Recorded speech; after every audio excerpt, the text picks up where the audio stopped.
आज से लगभग 5000 साल पहले हमें ऐसे शहर देखने को मिले जिनकी टाउन प्लानिंग आज भी दुनिया को हैरान कर देती है। लेकिन उससे भी बड़ी बात वहां की बिल्डिंग्स या इमारतों में नहीं, बल्कि यह है कि इतनी सिविलाइजेशन आखिर एकाएक अचानक गायब कैसे हो गई। और उससे भी बड़ा रहस्य हमें तब देखने को मिला जब 25 फरवरी 2024 को हमारे पीएम मोदी जी गुजरात कोस्ट पर स्कूबा डाइविंग करने पहुंचे।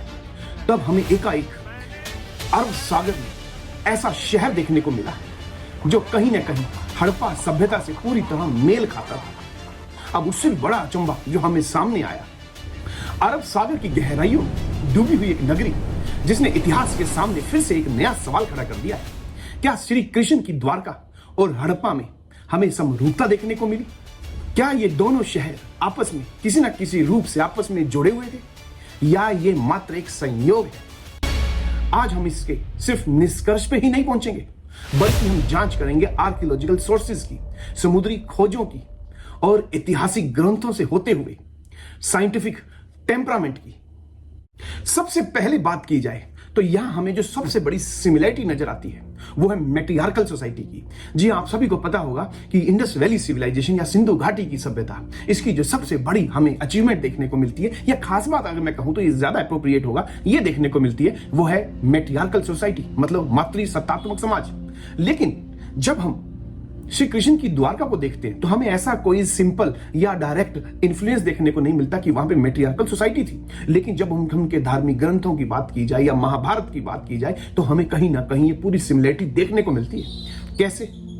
यहां हमें देवकी, सत्यभामा, द्रौपदी, रुक्मणी, जामवती और इसके साथ साथ यशोदा और राधा का नाम देखने को मिलता है। जिसे एक बात सबसे ज्यादा हमें जो समरसता देखने को मिलती है, समानता देखने को मिलती है कि यहां कहीं ना कहीं महिलाओं का या औरतों का सम्मान तो था ही, बल्कि उससे भी ज्यादा प्रभाव था। सेकंड, जो सबसे इंपॉर्टेंट पहलू नजर आता है कि इंडस वैली सिविलाइजेशन में हमें गुजरात में ही धोलावीरा, लोथल ये साइट भी देखने को मिली। और इन दोनों का जो सबसे खतरनाक पॉइंट हमें नजर आया वो था वाटर मैनेजमेंट, जो इनको सबसे यूनिक बनाता था। और यही समरूपता जो सबसे बड़ी हमें द्वारका में देखने को मिली। कैसे?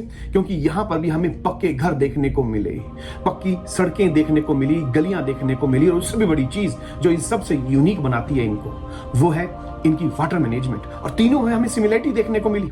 यही चीज है जिसके दम पे हम कहते हैं कि कहीं ना कहीं श्री कृष्णा की जो द्वारका है वो कहीं ना कहीं पूरा मेल खाती है हड़प्पन सिविलाइजेशन से। नेक्स्ट, थर्ड, अगर यहां पर बात की जाए तो ये अपने आप में एक चौंकाने वाली चीज है, क्योंकि ये कहीं ना कहीं साइंटिफिक ज्यादा पूर्व हमें देखने को मिलती है। वो है कार्बन डेटिंग। जब हम इंडस वैली सिविलाइजेशंस को देखते हैं तो हमें एक सबसे जो इंपॉर्टेंट पहलू नजर आता है वो ये कि इसका जो कार्बन डेटिंग का टाइम पीरियड हमें देखने को मिला वो 3000 से लेके 1750 या कहीं ना कहीं 1300 बीसी तक देखने को मिला। और हमें एक ऐसे उनमें, चाहे वो बीड्स की बात की जाए, ऑर्नामेंट्स की बात की जाए, या कहीं ना कहीं वुड्स की बात की जाए, हमें वो भी द्वारका के अवशेषों में देखने को मिली। और इनमें जो सबसे इंपॉर्टेंट चीज है, जैसे कि बात आती है, अगर मैं इसको काउंटर करूं तो इससे एक चीज समझ में आती है, पत्थरों का तो कार्बन डेटिंग हो ही नहीं सकता, वो कितने पुराने हैं, लेकिन वुड का हो सकता है। वुड के दम पे हमने ये पता लगाया कि जो हमें वहां पर एक लकड़ी का टुकड़ा या जो वुड से रिलेटेड आइटम्स मिली, वो भी उनकी भी सिमिलरिटी हमें वही देखने को मिली जो इंडस वैली सिविलाइजेशंस की थी। जिसके दम पे हमने कहा कि दोनों की जो कार्बन डेटिंग है या जो आर्कियोलॉजिकल सोर्सेज मिले उनमें हमें काफी समानता देखने को मिली। अब हम चलते हैं सबसे इंपॉर्टेंट, उनके ऑर्नामेंट्स, उनके बीड्स, उनके शेल ऑब्जेक्ट्स पर। जी हाँ, जो हमें सिंधु घाटी की सभ्यता में जो सबसे खतरनाक चीज देखने को मिली वो उनके ऑर्नामेंट्स देखने को मिले, उनकी बनावट देखने को मिली।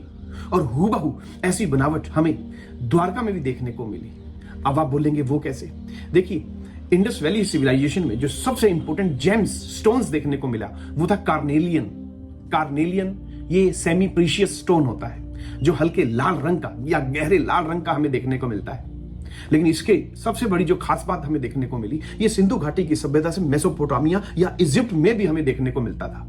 वहां से ट्रेड होता था, एक्सपोर्ट होता था। और यही सेम टू सेम स्टोन हमें द्वारका में देखने को मिला, जो कि क्वार्टजाइट फैमिली से बिलोंग करता है। और उससे भी बड़ी चीज, इसका धार्मिक ग्रंथों में हमें श्री कृष्ण की वाइफ जामवती से देखने को मिलता है। वो इनका यूज करती थी और जामवती कोई और नहीं बल्कि ये जामवंत की डॉटर थी, जिनकी शादी श्री कृष्णा से हुई थी। और ये आज के हड़प्पन साइट्स, इनकी जो हमें बसावट देखने को मिली वो आज की हड़प्पा या मोहनजोदड़ो में देखने को मिली। तो ये सबसे बड़ी चीज है जो दोनों के अंदर समानता देखने को मिलती है। अब चलते 5वें और सबसे गहरे असरदार पॉइंट की ओर, मर्चेंट इकोनॉमी। इन दोनों में जो सबसे बड़ी समानता देखने को मिली वो थी मर्चेंट इकोनॉमी, क्योंकि इंडस वैली सिविलाइजेशन अपने आप में जानी जाती है ट्रेड एंड कॉमर्स के लिए। ठीक वैसे ही अगर मैं बात करूं यहां पर द्वारका नगरी की, यह भी अपनी मर्चेंट इकोनॉमी या बात कहें ट्रेड एंड कॉमर्स के लिए जानी जाती थी, जिसका दूर अरब सागर से अगर मैं बात करूं मेसोपोटामिया या इजिप्ट, यहां पे भी हमें दोनों में समरूपता देखने को मिली। किस तरीके से इनका वहां पर कारोबार था, आपस में ट्रेड एंड कॉमर्स के रिलेशंस देखने को मिले। फिर जहां यहां पर इनके काउंटर पार्ट देखने को मिलते हैं, कई जो हिस्टोरियन वो कहते हैं ऐसा बिल्कुल भी नहीं है, ऐसा तो हमें कहीं भी देखने को मिल जाएगा। ठीक जैसा ही हमें पोर्ट लोथल में देखने को मिला, वैसा ही हमें सेम टू सेम द्वारका नगरी में देखने को मिला। तो यही चीज है, जैसे वहां पर हमें अगर मैं बात करूं एंकर देखने को मिले, यही सेम टू सेम हमें द्वारका नगरी में भी देखने को मिले। उनकी बनावट एक जैसी देखने को मिली। इस बेस पे ये कहा जा सकता है कहीं ना कहीं जो लॉर्ड कृष्णा है यही सूत्रधार रहे होंगे सिंधु घाटी सभ्यता के।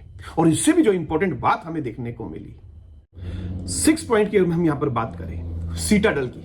जी हां, हमें कुछ इंडस वैली सिविलाइजेशंस की साइट्स पर सीटाडल देखने को मिला। सीटाडल मतलब ऊपर ऊंचा उठा हुआ चबूतरा, और यही सेम टू सेम हमें सीटाडल देखने को मिला द्वारका नगरी में।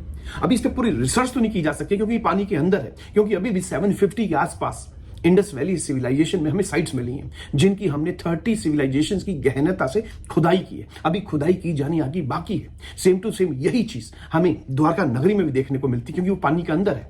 अब चलता हूं सबसे अहम बिंदु की ओर, जिसका नाम है दोनों सिविलाइजेशन में जो डिक्लाइजेशन का जो दौर है वो फ्लड पे आके रुकता है।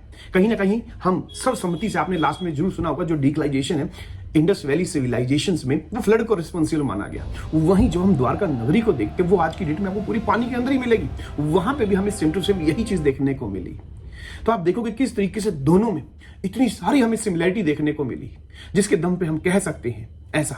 ये प्रूफ नहीं होता, लेकिन कहीं ना कहीं मैं एक एक नेक्स्ट वीडियो में आपको पॉइंट बताऊंगा, सेम टू सेम जो चीजें नजर आएंगी कि कहीं ना कहीं जो द्वारका नगरी है या इंडस वैली सिविलाइजेशन की और साइटें मिली, यहां पर मैं सिर्फ मोहनजोदड़ो या धोलावीरा की बात नहीं कर रहा, बल्कि मैं और अदर्स साइट्स की बात भी कर रहा हूं, जो हमें चाहे वो सुरकोटड़ा हो, हड़प्पा हो, मोहनजोदड़ो हो या आलमगीरपुर हो, इन सब में हमें इतनी खतरनाक सिमिलरिटी देखने को मिली। मैं आपको छोटे से छोटा पॉइंट बताऊंगा इनको आपस में जोड़कर, जो कहीं ना कहीं हमें शायद ये पता चले, क्योंकि आज भी एक गहरा रिसर्च का सब्जेक्ट है ये, कि इतनी बड़ी सिविलाइजेशन आज से 5000 साल पहले हमें ऐसे शहर देखने को मिले कि लंदन वाले भी इसके आगे शर्मा जाएं। 5000 साल पहले। फिर बात आती है कि एकाएक गायब कैसे होगी। सेम यही चीज द्वारका नगरी के साथ हुई और दोनों में बहुत सारी सिमिलरिटी नजर आई। तो मैं नेक्स्ट वीडियो में कोशिश करूंगा आपको एक एक पॉइंट की बात बताऊं। तो जरूर मुझे कमेंट कीजिएगा कि आपको ये वीडियो कैसा लगा।